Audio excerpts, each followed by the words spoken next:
It's actually really easy to connect joint chains. All you have to do is make the root joint of one chain the child of the joint in another chain. You can do this in multiple ways. So for example, I could take this left clavicle joint. I know I want it to be the child of spine mid, so I can middle mouse drag it and drop it in my outliner. And now if you look out here, you'll see that there is a connection between the joints. If you are not a big fan of dragging and dropping in your outliner, you can also select the child first, the parent second, and then press the P key on your keyboard. P for parent.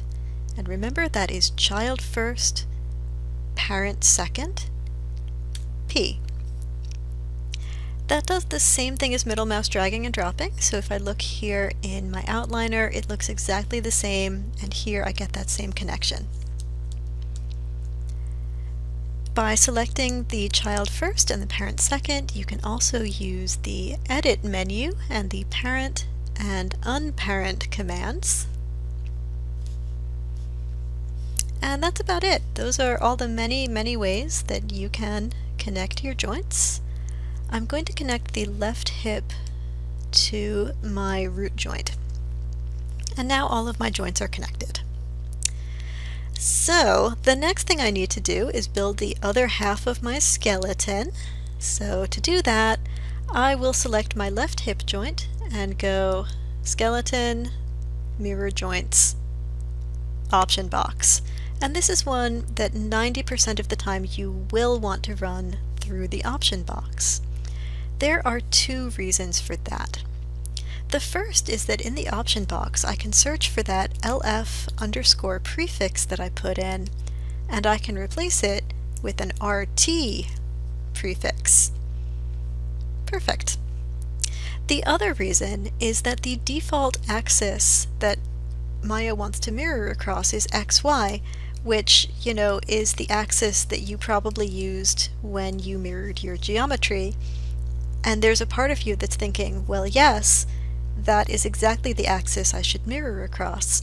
But remember that joints have their own orientation, and that with joints, the x-axis points down the bone, which means that I will need to mirror across YZ. So I have my left hip selected. I've got my mirror joint set up. I'm going to hit Apply. And then I'll do the same thing with the clavicle joint. Here's my left clav. I'm just going to use all the same settings and apply. And now I have a full skeleton! Hooray! Ah, the crowd goes wild. There's only one trick with this skeleton, and I'm going to go down to the leg area because I think it's most obvious there. If I look at the left leg, the one that I built myself, I can see X is pointing down the bone.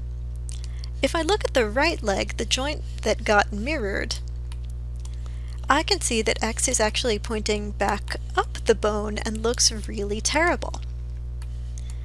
The easiest way to resolve this is to run the orient joint command. And I'm not going to go into any of the options or do anything fancy. I'm just going to run orient joint. And when I do that, you will see that X does indeed point down the bone now. So I'll do the same thing with the arms.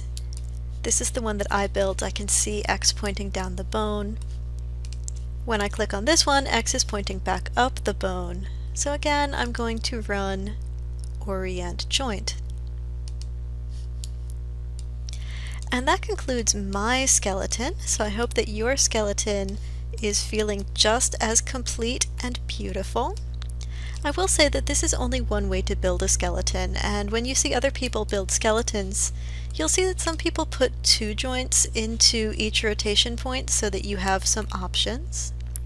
You'll see that some people even put 3 joints into each rotation point so that there are even more options. And then there are people who will break up each of these long bones by putting some kind of a supplemental joint in the middle too. I've never been sure why that is, but I know that people do it. So, If this skeleton makes sense to you, and I hope it does, go ahead and build your skeleton the same way. If you want to be a little bit fancier and try other things, I would say experiment with the arms, experiment with the spine. Don't experiment with the legs. We're going to be doing some very specific things with the legs, so try to keep your legs exactly like mine. But go ahead and experiment with the upper body and see if there's a skeleton that you like more. That is totally fine. So, that's the first part of rigging. We have built a skeleton. In the next part, we will move on to binding the skin.